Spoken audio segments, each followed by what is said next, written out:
What's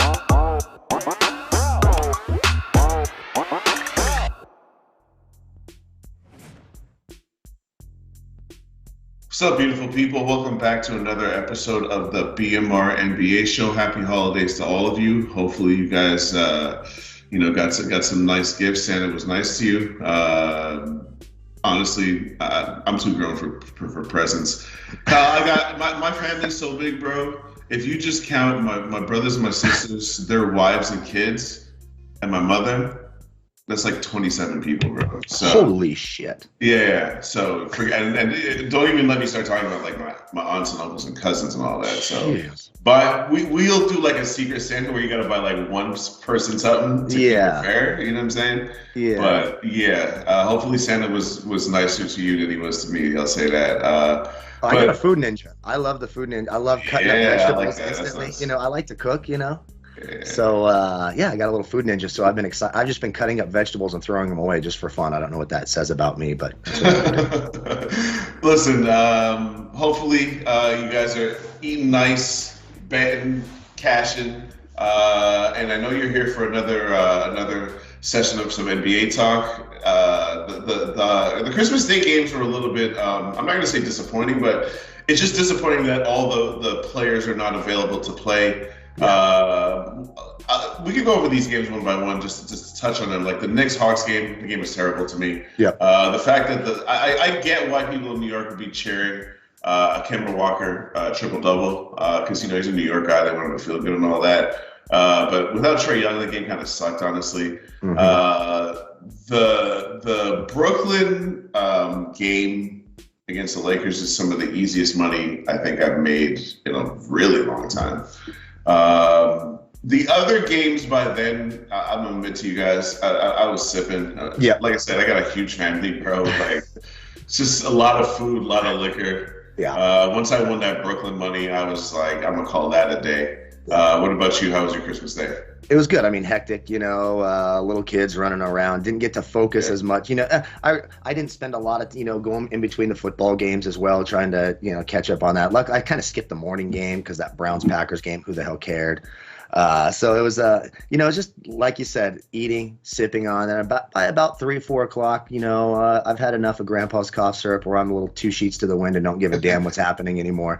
But I certainly hope everyone had a good Christmas. And you're right, all the players out. Every time I see an update now, COVID protocols, I feel like one of the fembots in Austin Powers. My head starts to wobble and it just explodes. And I don't know what the hell's going on anymore. And you try to compute, boop, boop, boop, who's in, who's out. Almost impossible at this point.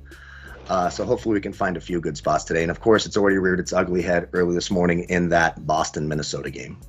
Yeah, Jason Tatum's out. Somebody on live wrote, so who's going to go 6 for 28 tonight since he's not playing, which I thought was fucking hilarious. I love Jason Tatum, but Jesus Christ, his shot selection sometimes is putrid.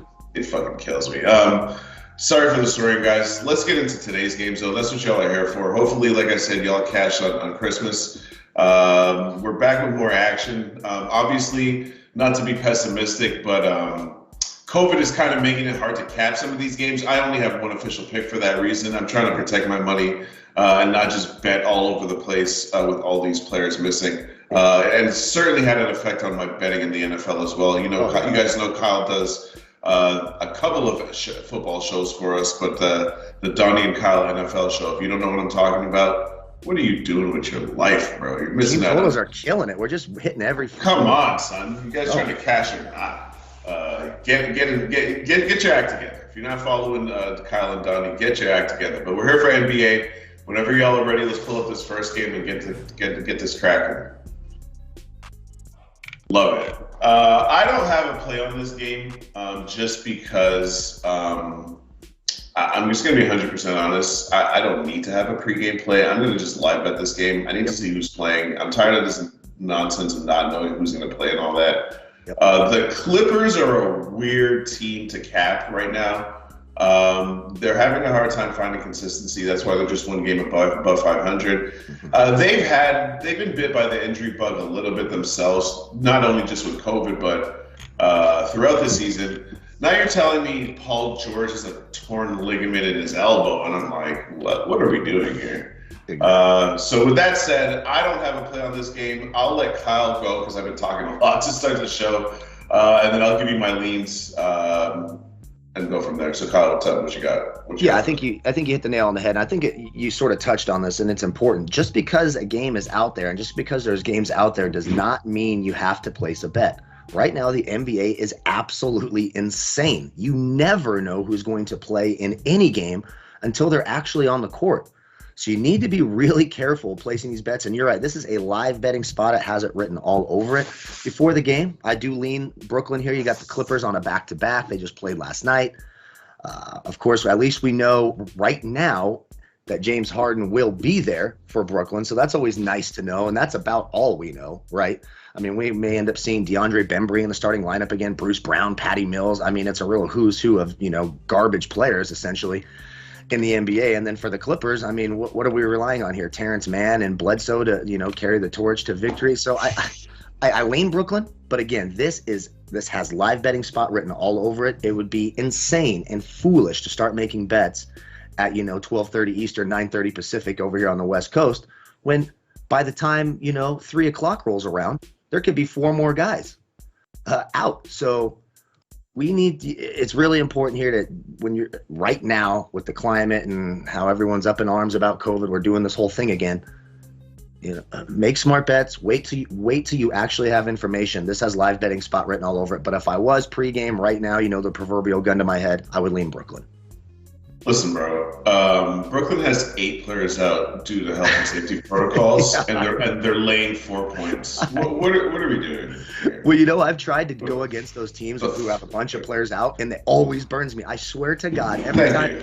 If a team has 8 or more players out, they seem to cover. I don't understand. I don't know why it's happening, but it feels like every time I try to pick on these shorthanded teams, I get burned. So I'm a little skeptical on doing that lately. I'm live betting this game. Couldn't agree with you more, Kyle. Let's move on to this next game. Spurs Jazz. I'll let you kick it off here. What you got for us in this game? Any looks? I mean, the Spurs are bad, right? No doubt about it. Now you got the Jazz on the road. They're laying 7.5. How great do we feel about that? Donovan Mitchell, obviously. I don't believe Donovan Mitchell is there. Then for the Spurs, everything else. So it makes it, for me, when you lose your main guy, your number one guy, and you're laying 8 points, it makes it very, very difficult for me to take that. Now you have the Spurs, who can't defend anybody on the interior. They're also without DeJounte Murray. And, of course, Greg Popovich in the last game, you're like, oh, DeJounte Murray's out, so Derek White is going to play a ton of minutes and go off. He plays 15 minutes, right? So Greg Popovich is going senile. He's losing his mind. Seems like he's forgotten how to coach basketball. I might be taking the points here. What I really like is the under in this game. I don't see a ton of points in this. The total sitting at 229.5. Seems awfully high. I know the Spurs are playing faster than they have, and they play some small ball, but no Donovan Mitchell, no DeJounte Murray. That's a lot of offense, a lot of usage. I'll lean the under 229.5 in this one.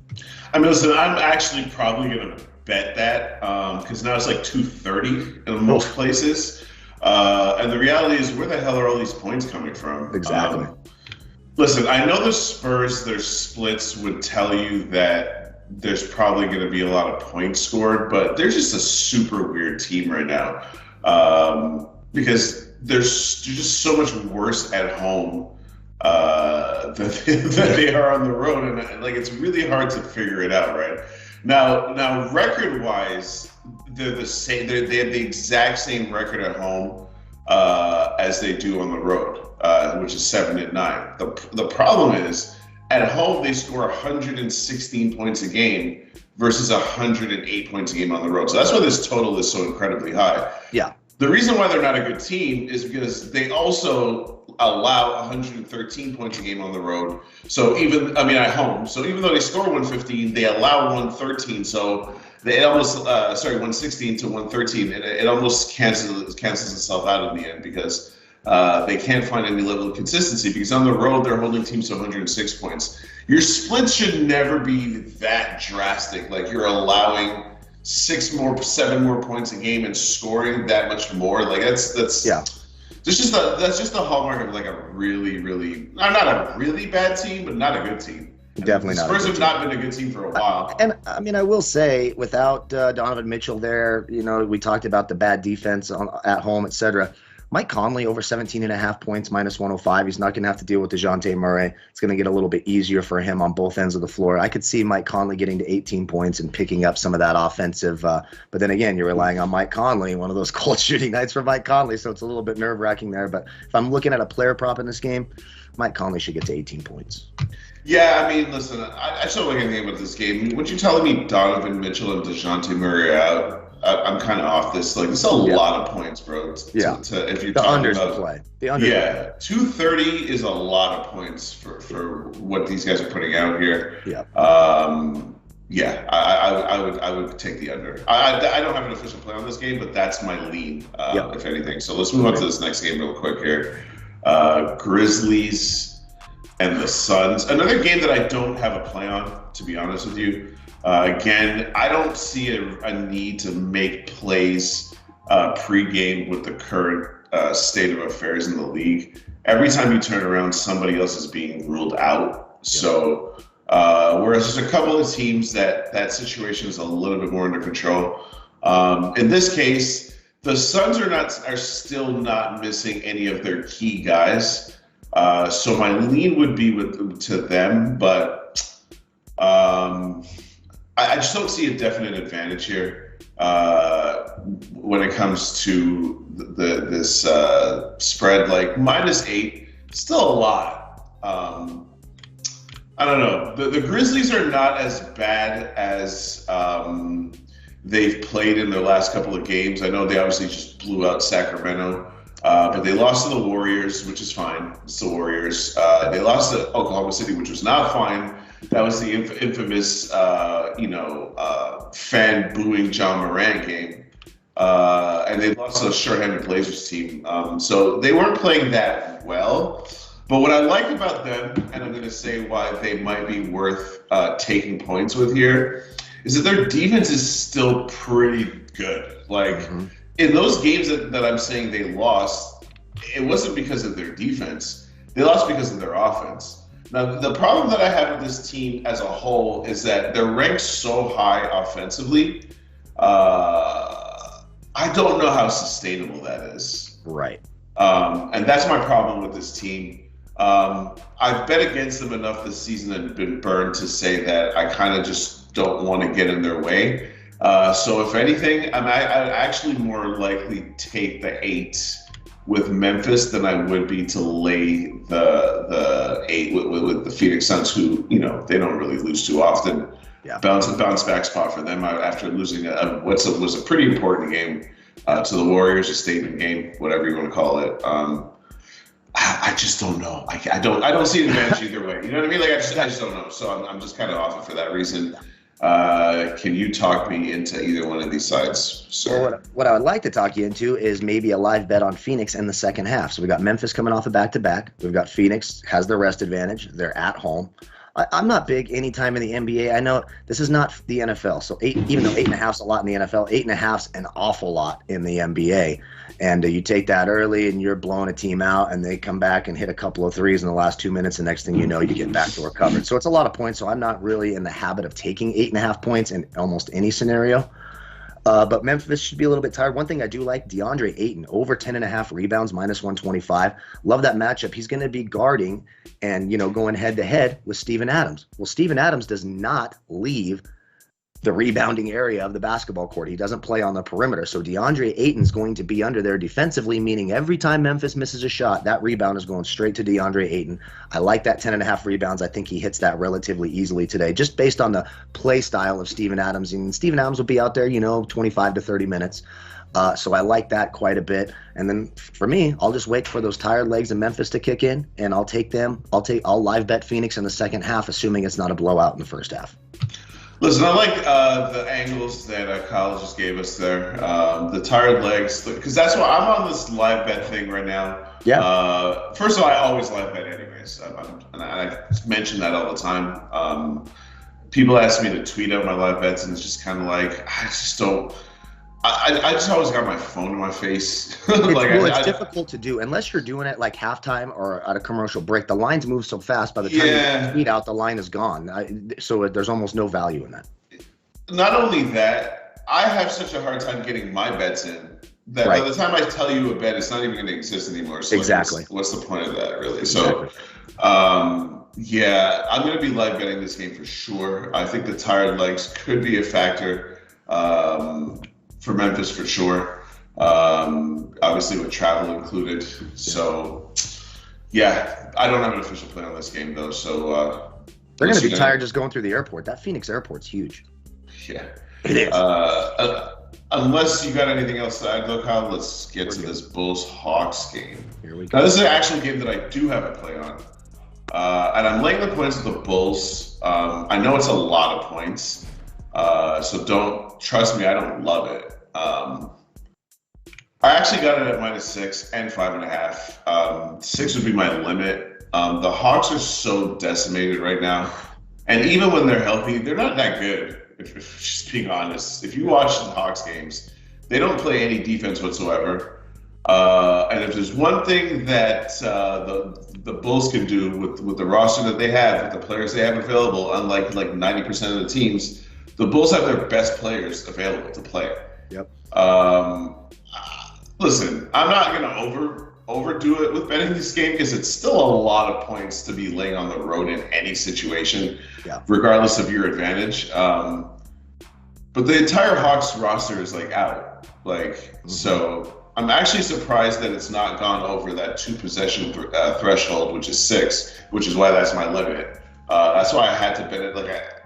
When I logged in this morning, I missed the 5.5. I probably should have had faith that it was going to come back down, but I really assumed people were going to take the points with the Hawks at home. But I'm sure most people, like I did, looked at their injury or their just availability situation, the roster, and you're like, who's playing for these guys? Who is Skylar Mays? I don't even know who the hell Skylar Mays is. What the hell is happening, bro? Why is he playing?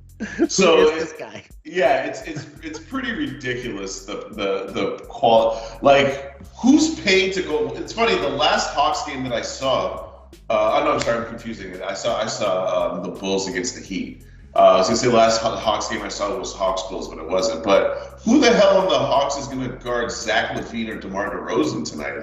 Exactly. It's gonna get kind of ugly, I think, and it's gonna get ugly early. I'm really close to making a first half bet on this game, but I already have multiple plays on this game. I swear to God, this almost feels like a square bet. Because I just don't understand how this line is so low and it's trending back towards 5.5 at a lot of spots. What you got for this? Yeah, game? actually, we got the Bulls on a back-to-back, and you mentioned Zach LaVine is back. Of course, he'll still be without Lonzo Ball, but Kobe White will fill in, and he is, hit or miss. So for me, first of all, Atlanta, you're right. They're actually much better at home than they are on the road. They're putrid on the road, but they just have nobody. No Trae Young, no Clint Capella. The list goes on and on and on. The Bulls could be a little bit tired back-to-back. I like this over 26.5 points for the Bulls in the first quarter. I do think they come out hot. They should be able to get the 26.5. They should be able to get the 27 points with ease against this Atlanta defense. Zach LaVine looked good in his return. We'll see if there's a fatigue factor for him. I mean, he was gone for a couple weeks, and he played, 37 minutes last night, I want to say. I can double-check that just to make sure I'm not crazy, but I believe it was a good amount of minutes that he played last night. So I worry about maybe a little bit of fatigue for him later on in the game. Let me see here. I finally have that up. Zach LaVine played 33 minutes last night, put up 49 fantasy points. I think the Bulls get there over 26.5 in the first half. I agree. Or in the first quarter. I agree they should win this game. They should dominate Atlanta.